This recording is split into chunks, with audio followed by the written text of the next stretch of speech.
Pili, la parole est à Monsieur Joël Giraud. Merci, Monsieur le Président.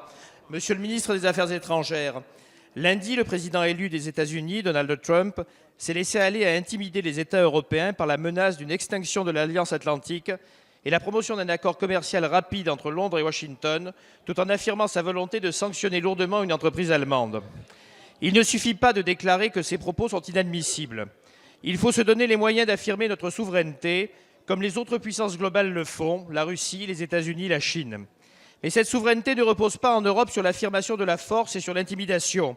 Elle repose sur le droit. L'Europe, c'est déjà et ça restera un espace public fondé sur le droit.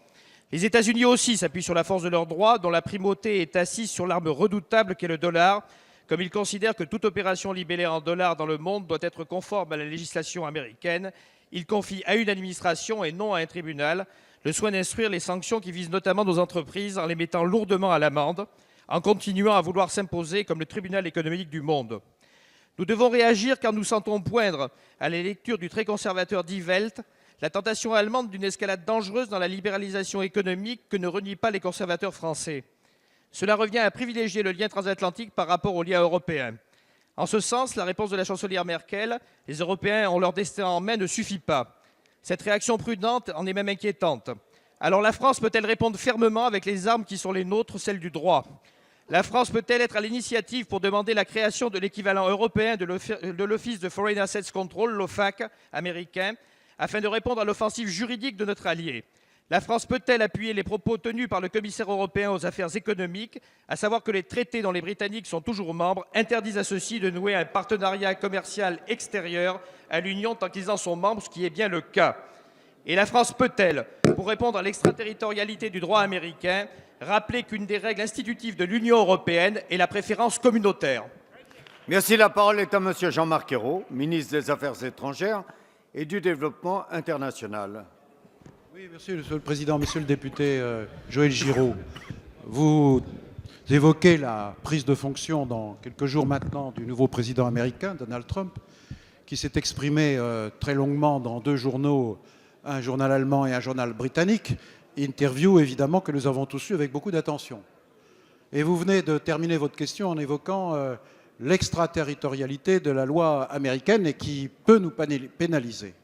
Le Parlement, d'ailleurs, et l'Assemblée nationale en particulier, s'est saisi de cette question, qui est une question ancienne, mais qui est une question réelle. J'ai d'ailleurs rencontré les deux auteurs du rapport, M. Lelouch et Mme Berger, avec la présidente de la Commission des Affaires étrangères. C'est une contribution utile. La direction du Trésor et le ministère des Affaires étrangères ont décidé d'accélérer les travaux pour que nous fassions des propositions au niveau européen, parce qu'il n'est pas possible de demeurer avec une situation aussi inéquitable et qui porte préjudice à nos intérêts. Dans les relations entre les États-Unis et la France, eh bien, ce sont des relations anciennes.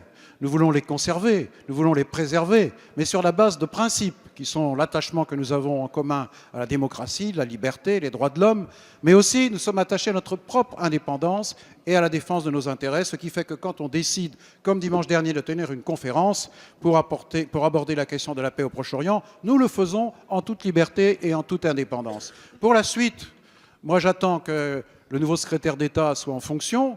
Je l'inviterai à venir à Paris, nous pourrons aborder toutes les questions qui se posent, y compris l'avenir de l'Alliance Atlantique et de l'OTAN, y compris l'avenir de l'Union européenne et des relations avec les États-Unis, y compris l'avenir de l'accord sur le nucléaire iranien et l'avenir du traité sur le climat. Donc beaucoup de questions que nous sommes légitimement en droit de poser. Nous sommes évidemment des alliés des Américains, nous l'avons prouvé à maintes reprises dans notre histoire, mais nous sommes aussi soucieux de défendre nos intérêts et de défendre l'avenir de l'Union européenne.